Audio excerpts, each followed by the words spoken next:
বাবার ছেলে চিড়িয়াখানা গেল।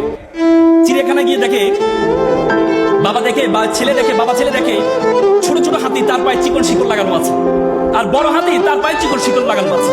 ছোট ছোট হাতি শিকলটা ছেড়ার চেষ্টা করছে, আর বড় হাতি স্তব্ধ হয়ে দাঁড়িয়ে আছে। তো ছেলে বাবাকে বলল, বাবা এই যে ছোট হাতি বড় হাতি যে শিকলটা লাগানো আছে ওটা টান দিলে শিকলটা ছেড়ে যায়, ওরা টানছে না কেন?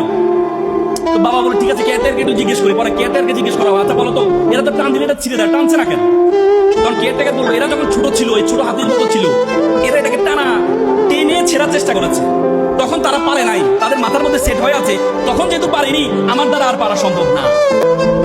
তোমাদের মাথার মধ্যে সেট হয়ে আছে, তোমার ভাই চেষ্টা করেছে, তোমার বোন চেষ্টা করেছে, তোমার কাকা চেষ্টা করেছে, তোমার চাচা চেষ্টা করেছে, তারা পারে নাই, তারা মেডিকেলে ভর্তি হতে পারে নাই, তারা দিনাজপুর হাজী দানেশে পড়তে পারে নাই, তারা ঢাকা বিশ্ববিদ্যালয়ে পড়তে পারে নাই, তারা রংপুর মেডিকেলে পড়তে পারে নাই, সুতরাং তুমিও পারবা না, এই মাথার মধ্যে সেট হয়ে আছে।